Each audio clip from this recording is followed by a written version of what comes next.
Assalamualaikum warahmatullahi wabarakatuh. Dalam kesempatan kali ini, yang terhormat Ibu Dr. Elis Dwiatna Ratnamurni, SEMP, selaku dosen pengampu di mata kuliah Manajemen Logistik, dan teman-teman yang saya banggakan. Di sini saya selaku moderator, yaitu Muhammad Farhan dengan NIM 511201360 akan memimpin jalannya presentasi ini. Topik yang dibicarakan adalah tentang procurement. Oke, langsung saja lanjut ke slide pertama. Itu yang bisa dilihat itu adalah slide procurement-nya. Slide selanjutnya itu adalah nama-nama kelompok, nama anggota kelompok 2. Yang pertama itu adalah Hanifah Hidayati dengan NIM 337. Yang kedua ada Rahman Nurhaliza 341, Nadila Rayana Borotoding 347, Sri Ajeng Rukpawanda 352, Muhammad Dandi Juanda 353, Elsa Riani Haryanto 355, Muhammad Farhan 360, dan yang terakhir itu adalah Nanda Eka Khairunisa. Untuk pengertian procurement akan dan dijelaskan oleh saya sendiri. Pengertian procurement. Procurement adalah kumpulan kegiatan yang dilaksanakan oleh sebuah perusahaan untuk membeli atau mengadakan berbagai macam barang atau jasa yang sesuai dengan kebutuhan perusahaan. Procurement management adalah koordinasi dari semua aktivitas yang berhubungan dengan pembelian produk dan kebutuhan pelayanan untuk menyempurnakan misi dari sebuah organisasi. Tujuan procurement. Yang pertama itu adalah mempercepat produktivitas barang yang terhambat. Yang kedua itu adalah analisa kebutuhan. Slide selanjutnya itu menerangkan tentang jenis-jenis procurement. Yang pertama itu ada direct procurement, adalah pengadaan langsung yang mengacu pada barang atau jasa apa saja yang diperlukan untuk menghasilkan produk akhir dari suatu perusahaan. Yang kedua itu adalah indirect procurement, pengadaan tidak langsung yang mengacu pada pengadaan barang dan atau jasa yang tidak langsung digunakan dalam pembuatan produk akhir suatu perusahaan atau bisnis, tetapi amat penting bagi operasional mereka. Yang ketiga itu adalah goods procurement. Pengadaan barang fisik mencakup pada perangkat lunak yang dibutuhkan dalam operasional perusahaan. Yang keempat itu adalah yang terakhir, yaitu adalah service procurement. Pengadaan berupa layanan atau jasa berbasis SDM dengan bergantung saat perusahaan membutuhkan SDM di beberapa bagian yang tidak mampu terpenuhi dengan tenaga internal. Slide selanjutnya yaitu mengenai tentang manfaat procurement akan dijelaskan oleh Hanifah. Dipersilahkan. Baik, sebelumnya terima kasih kepada moderator. Di sini saya Hanifah, NIM 337 akan menyampaikan materi mengenai manfaat procurement. Manfaat utama dari procurement yaitu untuk mempermudah dan melancarkan kegiatan yang ada di dalam perusahaan dalam proses pengadaan barang dan jasa. Manfaat lain diantaranya yang pertama, memenuhi kebutuhan barang dan jasa perusahaan. Sebelum diadakannya kegiatan pengadaan, setiap perusahaan wajib menganalisis kebutuhan yang benar-benar memerlukan kegiatan pengadaan. Melalui analisis dan pertimbangan yang tepat, perusahaan dapat memenuhi kebutuhan barang dan jasa dengan tepat pula. Yang kedua, meningkatkan produktivitas perusahaan. Jika perusahaan membutuhkan mesin produksi, maka dengan dilakukannya kegiatan pengadaan akan membuat proses produksi di dalam perusahaan bisa dilakukan dengan lebih cepat dibandingkan bila tidak memiliki mesin produksi yang lengkap. Yang ketiga, menciptakan hubungan kerja yang baik antara klien dengan vendor atau supplier. Adanya simbiosis mutualisme antara kedua belah pihak, yaitu klien dengan vendor atau supplier, akan membuat munculnya kepercayaan antara satu sama lain. Hubungan kerja yang baik bisa menjadi salah satu manfaat yang ditimbulkan dari adanya kegiatan pengadaan yang tepat. Boleh slide selanjutnya. Slide selanjutnya. Selanjutnya adalah strategi dari procurement yang terbagi menjadi dua. Yang pertama, global procurement. Menurut Lyson dan Farrington pada tahun 2006, global procurement atau pengadaan global adalah melibatkan koordinasi dan integrasi jaringan yang sangat kompleks dari barang dan bahan umum, proses, desain, teknologi, dan pemasok di seluruh lokasi pembelian, teknik, serta operasi di seluruh dunia. Strategi pengadaan ini bertanggung jawab untuk mengkonsolidasikan inisiatif dan potensi di semua kategori, menyelidiki keakuratan dan kelengkapan informasi yang diberikan, serta mengomunikasikan dan mencari tahu penyesuaian yang diperlukan. Keuntungan dari global procurement ini adalah biaya rendah, memasuki keterampilan atau sumber-sumber yang tidak tersedia dalam negeri, mengembangkan sumber-sumber alternatif pemasok atau vendor untuk meningkatkan kompetisi, serta meningkatkan kapasitas pasokan total. Kerugiannya, biaya tersembunyi yang berhubungan dengan budaya dan zona waktu yang berbeda, paparan risiko keuangan dan politik di negara yang seringnya negara berkembang, risiko port shutdowns yang mengganggu pasokan, serta kesulitan pemantauan produk. Yang kedua, strategi procurement yang yaitu electronic procurement atau e-procurement, yakni proses pengadaan barang atau jasa yang pelaksanaannya dilakukan secara elektronik dan berbasis internet dengan memanfaatkan fasilitas teknologi komunikasi dan informasi atau ICT. Tujuannya untuk menciptakan transparansi, efisiensi, dan efektivitas, serta akuntabilitas dalam pengadaan barang atau jasa melalui media elektronik.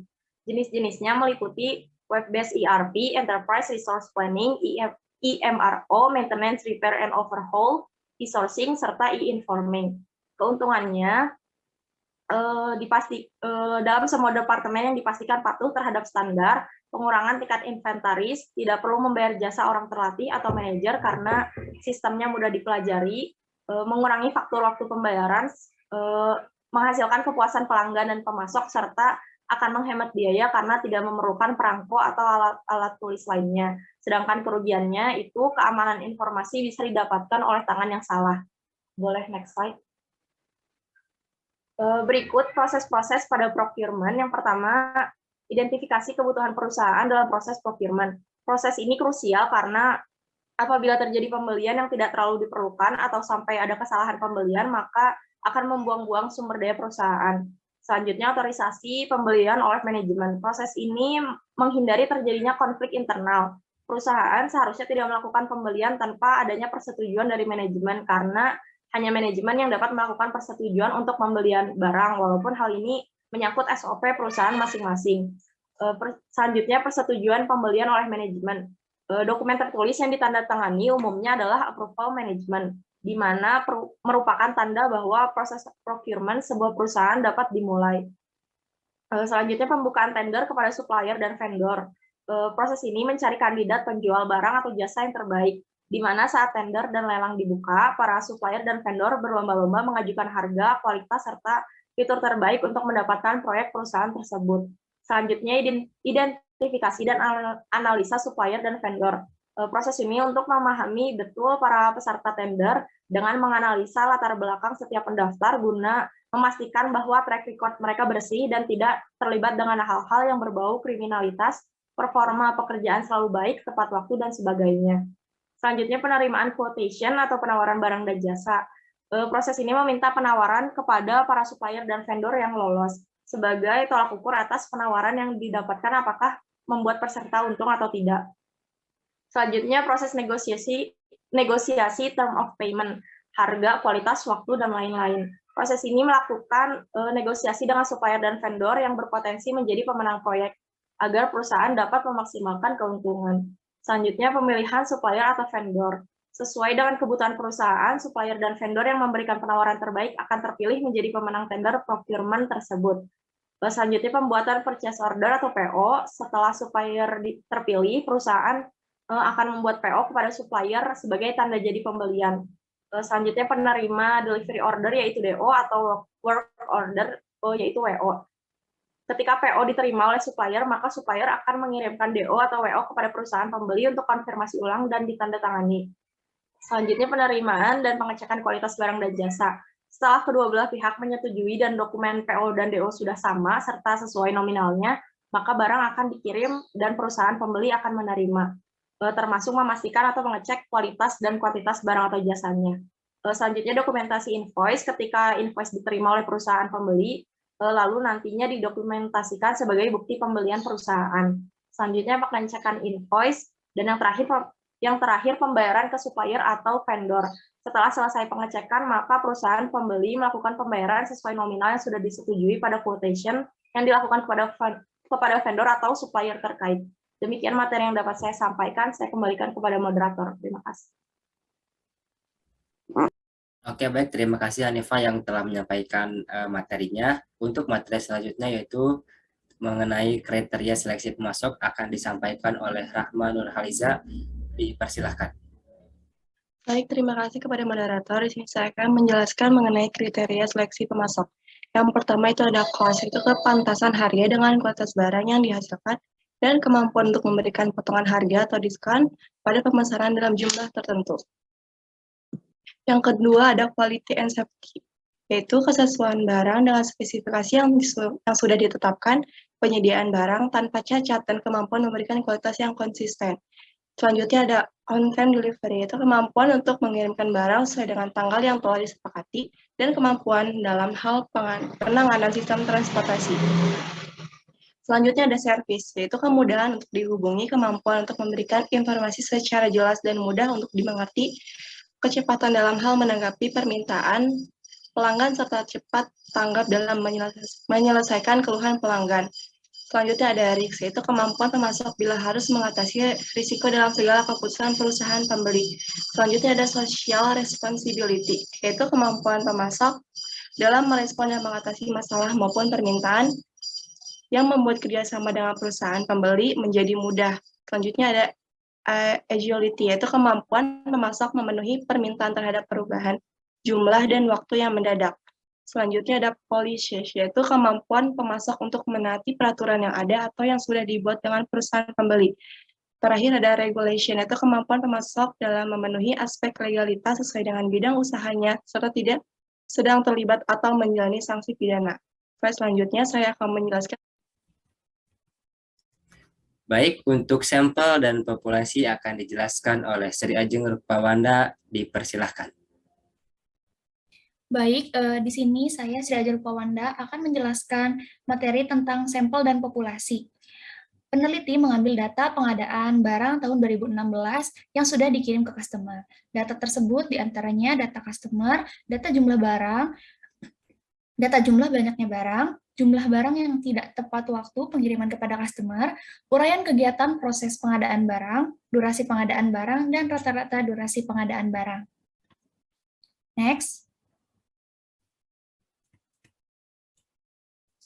Di sini ada metode yang digunakan. Untuk menggambarkan pemodelan proses bisnis pada Departemen Procurement di PT Adiluhung Wicaksana, metode yang digunakan bersifat deskriptif kualitatif. Pada tahap penelitian, proses pengumpulan data dimulai dengan melakukan observasi dan wawancara.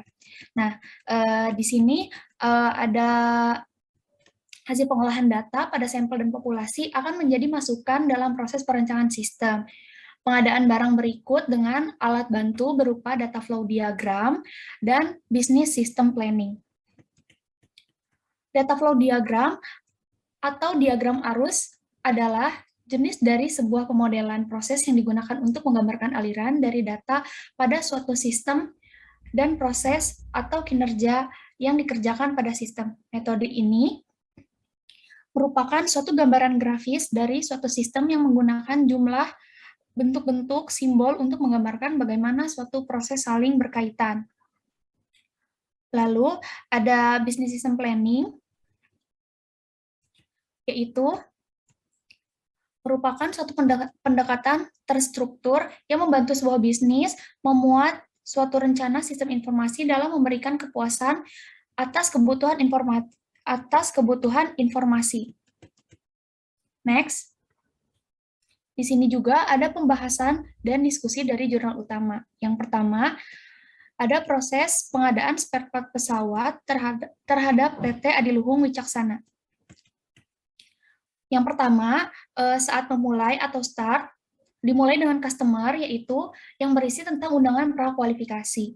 Lalu selanjutnya ada peserta pengadaan yang berisi tentang persyaratan umum, spesifikasi teknik, harga perkiraan, waktu pengiriman dokumen pengadaan. Lalu selanjutnya ada pada PT Adiluhung Wicaksana, yaitu yang berisi tentang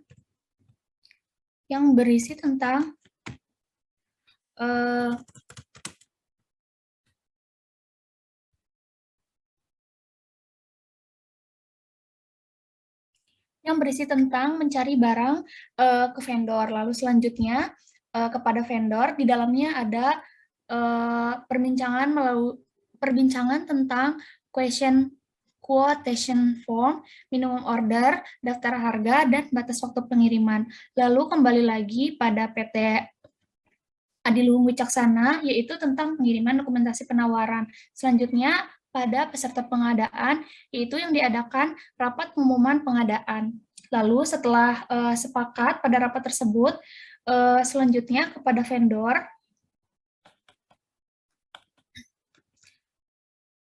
Lalu setelah kepada vendor, adanya customer service dan PT Adiluhung Wicaksana, yaitu di dalamnya terkandung pada tanda tangan kontrak. Selanjutnya, pada PT Adiluhung Wicaksana, berisi tentang pengiriman PO form ke vendor. Lalu selanjutnya kepada vendor, vendor melakukan pengiriman performa invoice form. Lalu selanjutnya pada PT Adiluhung Wicaksana, PT Adiluhung Wicaksana melakukan transfer pembayaran ke vendor.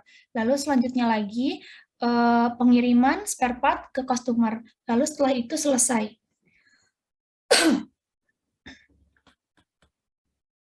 Yang kedua, ada diagram konteks sistem pengadaan secara elektronik.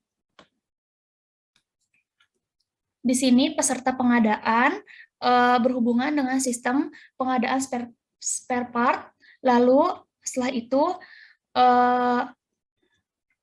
ada proseduran proses officer yang terhubung juga kepada sistem pengadaan spare part. Lalu setelah itu, sistem pengadaan spare part berhubungan juga dengan proseduran administrator admin lelang. Sekian materi yang saya sampaikan. Saya kembalikan ke moderator. Oke, baik. Terima kasih kepada Ajeng yang telah menyampaikan materinya. Untuk materi selanjutnya itu akan disampaikan oleh Muhammad dan Juanda.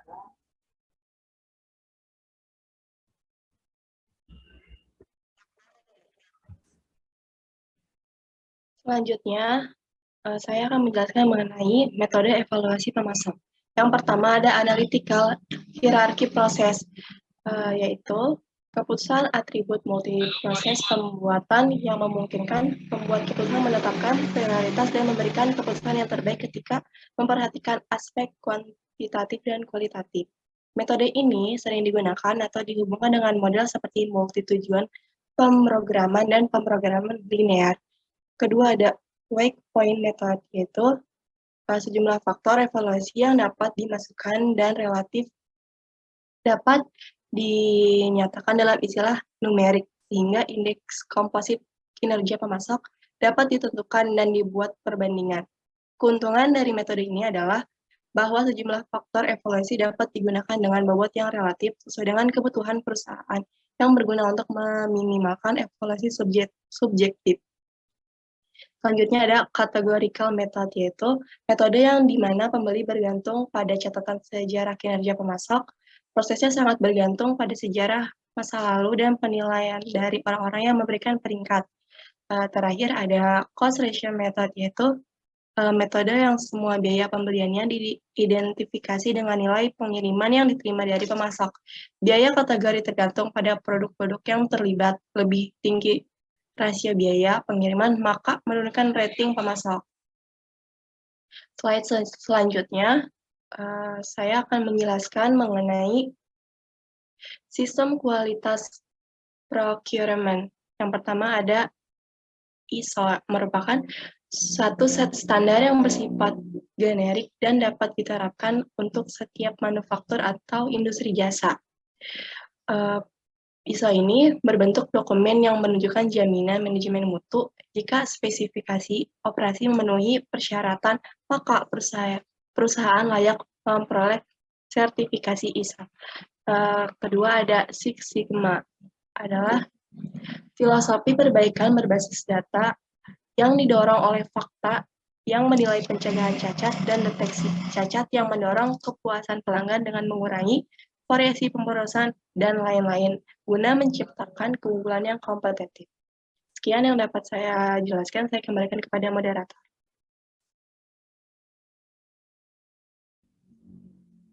Oke, baik. Terima kasih Rahma yang telah menyampaikan materinya. Untuk materi selanjutnya itu adalah mengenai fenomena akan dijelaskan dan diterangkan oleh Nadila. Dipersilahkan. Baik, terima kasih moderator. Di sini saya akan menjelaskan mengenai fenomena atau masalah yang terjadi pada jurnal utama yang sudah kelompok kami tentukan. PT Adiluhung Wicaksana merupakan salah satu perusahaan penyelenggara jasa dalam bidang pengadaan barang di Indonesia, yang meliputi barang-barang kebutuhan spare part pesawat terbang.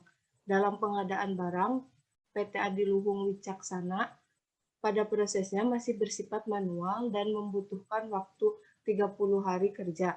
Sedangkan berdasarkan SOP, pengadaan ditargetkan selesai dalam 14 hari kerja. Hal ini membuat perusahaan membutuhkan proses bisnis pengadaan barang bersifat komputerisasi yang efektif dan efisien, khususnya di Departemen Procurement, agar pengadaan barang dapat meningkatkan kualitasnya, mengurangi waktu proses pengadaan barang, serta kebutuhan pihak manajemen terhadap laporan pengadaan barang menjadi cepat, tepat, serta akurat. Salah satu upayanya adalah dengan membuat pemodelan proses bisnis pengadaan barang dengan alat bantu berupa data flow diagram dan melalui pendekatan BSM atau Business System Planning. Next.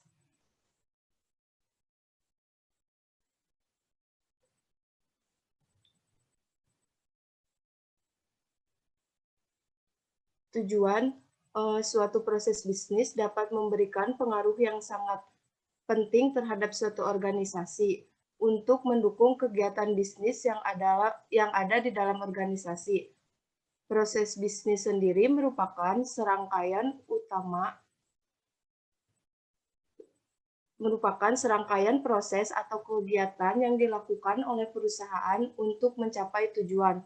Tujuan dari penelitian di jurnal utama ini untuk tercapainya efisien dan efektivitas bagi pihak terkait dalam suatu proses pengadaan spare part pesawat terbang di PT Adiluhung Wicaksana, termasuk dalam mengurangi waktu keterlambatan pengadaan barang. Next. Selanjutnya, ringkasan kerangka pemikiran. Alur penelitian pertama yaitu dimulai, lalu penentuan masalah,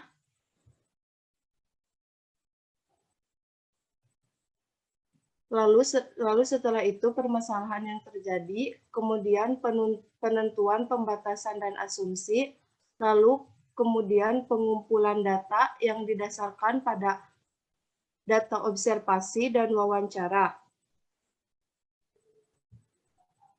Di dalam data observasi ada data pengadaan barang, data customer, jumlah banyaknya barang, jumlah barang yang tidak tepat waktu pengiriman kepada customer, uraian kegiatan proses pengadaan barang, serta waktu durasi pengadaan barang. Pada tahap wawancara ini, yang pertama ada pengumpulan data, lalu setelah itu ada analisa dan perancangan sistem informasi pengadaan barang, lalu ada pembahasan, setelah pembahasan, kesimpulan dan saran, lalu penelitian selesai. Terima kasih, saya kembalikan kepada moderator. Oke, baik. Terima kasih Nadila yang telah menyampaikan materinya. Untuk slide selanjutnya, yaitu mengenai pembahasan sampel dan populasi akan disampaikan oleh Sri Ajeng Rupawanda. Dipersilahkan. Baik, di sini saya akan membacakan materi tentang sampel dan populasi. Dari sampel dan populasi, peneliti mengambil data pengadaan barang tahun 2016 yang sudah dikirim ke customer. Data tersebut diantaranya data customer, data jumlah barang, data jumlah banyaknya barang, jumlah barang yang tidak tepat waktu sampai pada customer, uraian kegiatan proses pengadaan barang, durasi pengadaan, dan rata-rata durasi pengadaan barang.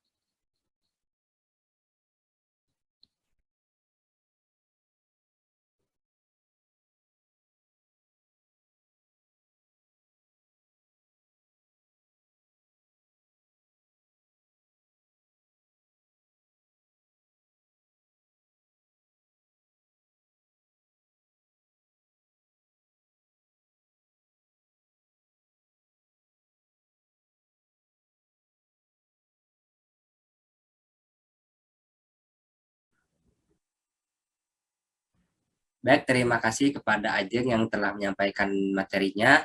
Untuk pembahasan dan diskusi dari jurnal utama itu akan disampaikan oleh Muhammad Dandi Juanda. Kepadanya dipersilahkan. Baik, terima kasih banyak kepada moderator. Saya akan menjelaskan mengenai pembahasan dan diskusi dari jurnal utama melalui diagram. Yang C, diagram gambar 0 dari sistem pengadaan elektronik. Untuk yang pertama, proses harga penawaran lelang terlebih dahulu, lalu flat harga penawaran. Selanjutnya yang ketiga, mengisi harga penawaran lelang. Semuanya berfokus kepada peserta lelang, di mana jarak arah dari jarum mengarah kepada peserta lelang. Lalu selanjutnya ada D, diagram gambar 1, masih sama untuk fokusnya kepada peserta lelang, dan juga kepada file long status. Yang pertama ada entry harga penawaran lelang, lalu yang kedua ada submit harga penawaran, lalu yang ketiga ada status harga penawaran. Di mana dari entry harga penawaran lelang tersebut, terdapat garis kepada file form entry. Selanjutnya,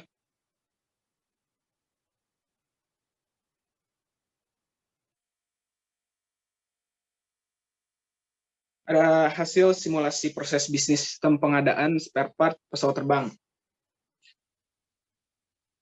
Di bagian kiri terdapat jumlah spare part dan waktu pengadaan pada tahun 2016, di mana jumlahnya dengan total jumlah spare part ada 258, dengan jumlah dalam bentuk buah yaitu ada 4.293.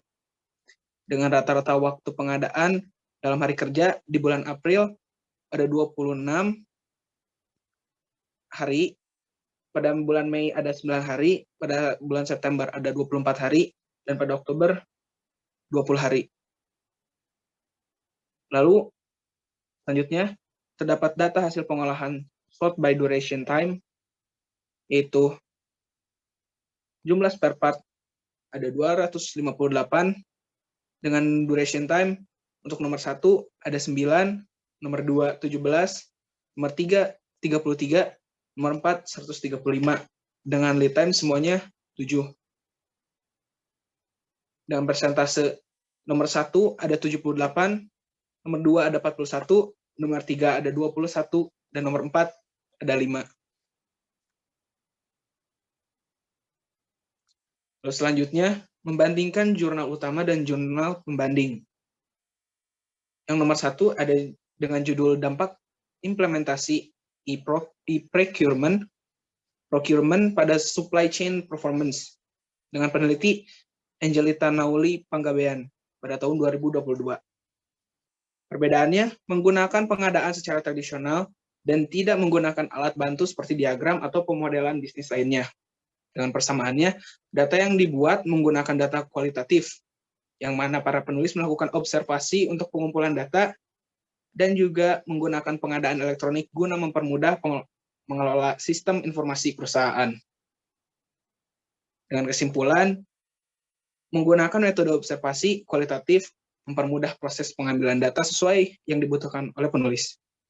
Yang kedua, ada rancang bangun aplikasi pengadaan barang pada PT SB Yasa Pratama dengan peneliti yaitu Ledia Purnamasari pada tahun 2022.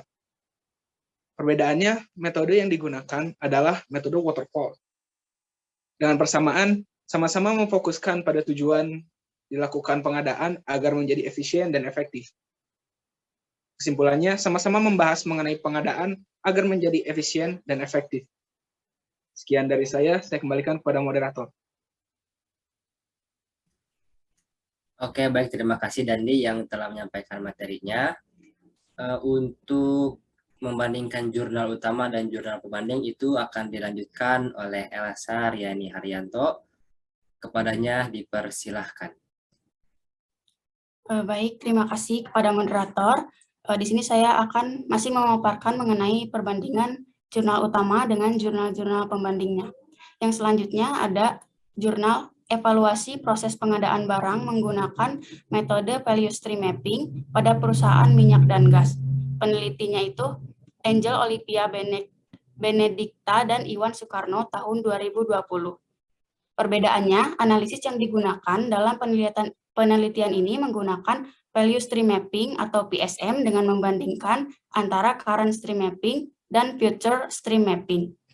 Persamaannya yaitu sama-sama menyelesaikan permasalahan dengan menggunakan metode yang optimal menurut masing-masing peneliti agar permasalahan dapat diselesaikan dengan efektif. Kesimpulannya, proses pengadaan barang yang terjadi di perusahaan minyak dan gas bumi merupakan proses yang ada untuk mencapai permintaan barang dari user guna mendukung kegiatan eksplorasi produksi hulu minyak bumi. Yang selanjutnya ada jurnal pengaruh kemasan produk dan rasa terhadap minat beli yang berdampak pada keputusan pembelian pelanggan minuman energi. Penelitinya yaitu Willy dan Siti Nurjanah tahun 2019. Perbedaannya, jurnal utama menggunakan metode deskriptif kualitatif, sedangkan jurnal ini menggunakan metode purposive sampling. Persamaannya yaitu sama-sama memfokuskan pada tujuan dilaksanakan pengadaan agar menjadi lebih efisien dan efektif. Kesimpulannya, kemasan dan rasa produk memiliki pengaruh terhadap minat dan keputusan beli pelanggan minuman energi. Yang selanjutnya ada jurnal penerapan e-procurement dalam proses pengadaan barang atau jasa. Penelitinya Alpiandri Mezi Herianto dan Febri Yuliani tahun 2021. Perbedaannya menggunakan sampel dari data selama 8 tahun, yaitu tahun 2012 sampai 2019, dan menggunakan data primer dari kuesioner. Persamaannya menggunakan sistem pengadaan e-procurement, menggunakan metode kualitatif, dan menggunakan data sekunder yang berasal dari dokumen-dokumen yang berhubungan dengan pelaksanaan barang atau jasa. Untuk kesimpulannya, sistem yang diterapkan pada jurnal ini menjadi satu hal yang krusial karena berkenaan dengan percepatan waktu, percepatan penyerapan anggaran, dan kemudahan mengakses aplikasi karena sistem terus berjalan selama 24 jam 7 hari. Yang selanjutnya ada jurnal yang berjudul Implementasi e-procurement dalam proses pengadaan barang atau jasa pada Lembaga Layanan Pengadilan secara Elektronik Kota Bogor tahun 2020. Penelitinya yaitu Abenaya Satria Putra Nugraha, Saifullah Zakaria, dan Aditya Chandra Lesmana tahun 2021. Perbedaannya yaitu pengumpulan data menggunakan metode observasi non-partisipan untuk memperoleh data mengenai implementasi suatu instalasi dalam sebuah kebijakan yang dijalankan. Persamaannya, penelitian menggunakan metode deskriptif dengan pendekatan kualitatif. Kesimpulannya, proses implementasi pengadaan barang dan jasa secara elektronik pada Lembaga Layanan Pengadaan secara elektronik di Kota Bogor tahun 2020 sudah dilaksanakan dengan baik sesuai dengan standar kebijakan yang berlaku, akan tetapi masih luput dari kekurangan dan hambatan sehingga kurang optimal. Slide selanjutnya.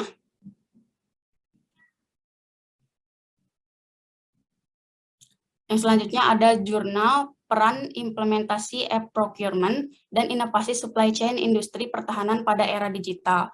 Penelitinya Fajar Yuswantoro, Niko Oktaria, dan Henry Mujoko 2022. Perbedaannya, metode yang digunakan adalah metode survei kuantitatif dengan menggunakan structural equation modeling, partial least square dengan alat pengolah data yaitu software PLS 3.0 dan data yang diperoleh melalui kuesioner online. Persamaannya yaitu sama-sama bertujuan untuk membuat proses pengadaan menjadi lebih efisien dan efektif menggunakan penerapan teknologi. Kesimpulannya, metode yang baik diterapkan pada jurnal ini adalah menggunakan SEM, partial least square, dengan alat pengolahan data yaitu software Smart PLS 3.0 dan sudah menerapkan e-procurement sebagai fungsi pendukung rantai pasokan. Yang selanjutnya ada jurnal perbedaan pengaturan antara prinsip non-diskriminasi Indonesia European Union Comprehensive Economic Partnership Agreement on Government Procurement Chapter dengan peraturan penggunaan produk dalam negeri di Indonesia. Penelitinya yaitu Syukri, Huala Adolf, dan Prita Amalia tahun 2021. Perbedaannya menggunakan metode yuridis normatif dengan spesifikasi bersifat eksploratif. Persamaannya yaitu sama-sama menggunakan skema pengadaan menggunakan sistem elektronik. Untuk kesimpulannya, dengan menerapkan metode yuridis normatif, proses penelitian pada jurnal ini akan sesuai dengan teori, konsep, dan asas-asas hukum yang berlaku. Untuk slide selanjutnya.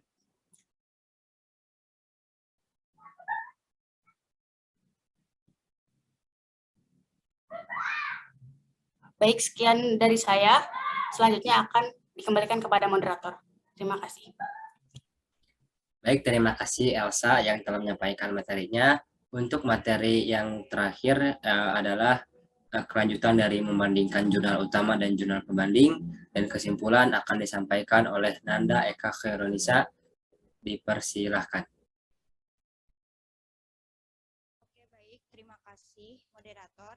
Di sini saya akan membacakan tentang perbandingan jurnal, yaitu yang nomor 9, judul.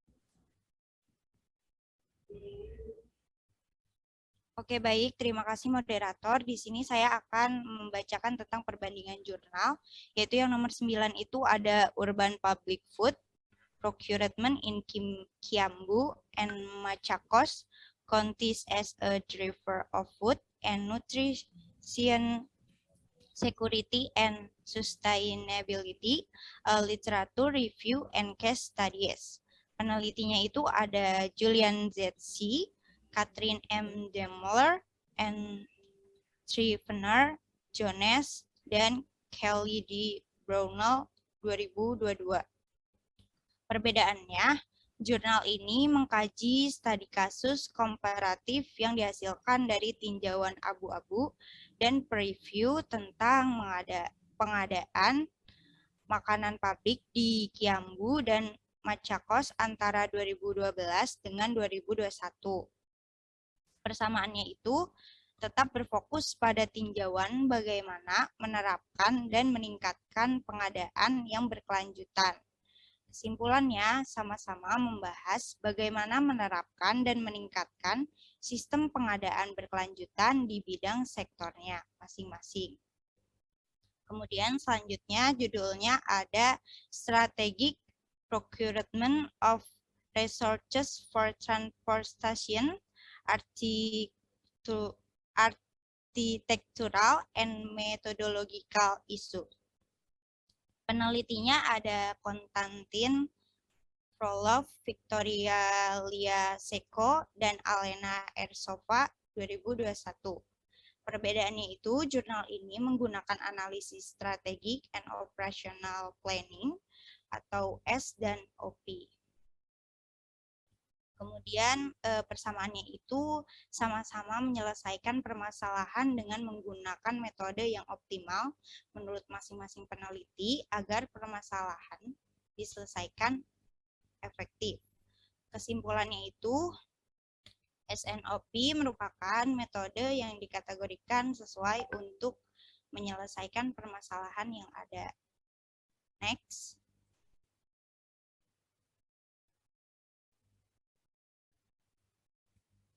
Kemudian ada the material supply chain management in a construction project, current scenario in the procurement process. Nah, penelitinya itu ada S. Hasim dan Fauji Z. Yusuf 2020. Perbedaannya ini, jurnal ini menggunakan penerapan prinsip supply chain management atau SCM. Persamaannya itu sama-sama bertujuan untuk membuat proses pengadaan menjadi lebih efisien dan efektif bagi pihak terkait dalam proses pengadaan. Kesimpulannya sama-sama membahas tentang bagaimana sistem pengadaan menjadi lebih efektif dan efisien dengan menggunakan metode yang berbeda. Kemudian ada online based material procurement system, yaitu penelitinya ada Abdul Ahad MD, HCF, Khan, Wikas Anwar, dan MD Imron Khan Khodri.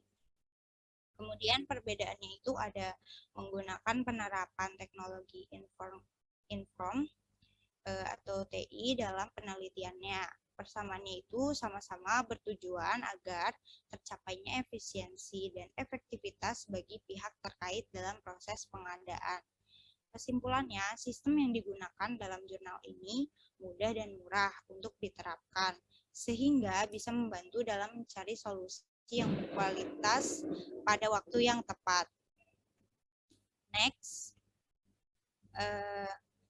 di sini ada wood material selection in school building procurement, multi-case analysis in finish municipalities, yaitu penelitinya itu ada Deborah Cooper-Stein, Blanco Natalia Sokonen, Thomas Korkonen, Teumukaine, dan Rilna Muilu Makela 2021. Perbedaannya itu menggunakan SPAT, vocabulary, untuk mereview dan menganalisis hasil jawaban responden saat wawancara. Nah, persamaannya sama-sama menggunakan metode kualitatif. Kesimpulannya, pada jurnal ini, pemahaman akan pemilihan material kayu pada sekolah dengan menggunakan beberapa studi membuat penulis mudah untuk membandingkan. Kemudian ada organization, effectiveness of the procurement service section of South of Tangerang City. Penelitinya itu ada Ari Kurniawan, Retnowati Wedetuti, Mamun Murad, Eci Satipsi, dan Joni Gunanto. 2021. Perbedaannya dalam jurnal ini melakukan pengumpulan data dengan menggunakan observasi, wawancara, dan dokumentasi. Persamaannya itu sama-sama menggunakan metode deskriptif dengan pendekatan kualitatif dan bertujuan agar pengadaan lebih efektif. Kesimpulannya itu kemampuan beradaptasi sudah optimal. Bagian pelayanan pengadaan juga dapat menyesuaikan sistem PSE walaupun dalam perubahan dari versi 3 ke 4. Belum ditunjang dengan fasilitas pendukung seperti laptop dengan kualitas yang baik. Kemudian ini yang terakhir itu ada application of industry 4.0 in the procurement processes of supply chains, a systematic literature review. Penelitinya itu ada Nilo Farjahani, Araseperhi, Hadi Rezai, Fancali, dan Ervan Babae Tikolae 2021. Perbedaannya itu, metode yang digunakan jurnal ini adalah metode Systematic Literature Review atau SLR. Pada aplikasi teknologi 4.0, persamaannya itu sama-sama memberikan pemahaman yang lebih baik bagi Departemen Pengadaan untuk menganalisis manfaat penerapan teknologi. Kesimpulannya, sama-sama membahas tentang bagaimana sistem pengadaan menjadi lebih efektif dan efisien dengan menggunakan penerapan teknologi. Kemudian kesimpulannya, procurement adalah kumpulan kegiatan yang dilaksanakan oleh sebuah perusahaan untuk membeli atau mengadakan berbagai macam barang atau jasa yang sesuai dengan kebutuhan perusahaan. Dalam pengujian bisnis melalui pendekatan Business System Planning pada Departemen Procurement di PT Adiluhung Wicaksana disimpulkan bahwa metode ini membantu perusahaan untuk memvalidasi proses bisnis hingga dapat disesuaikan dengan kondisi lapangan, yang dibantu dengan merancang data flow chart dan menggunakan sort by duration time.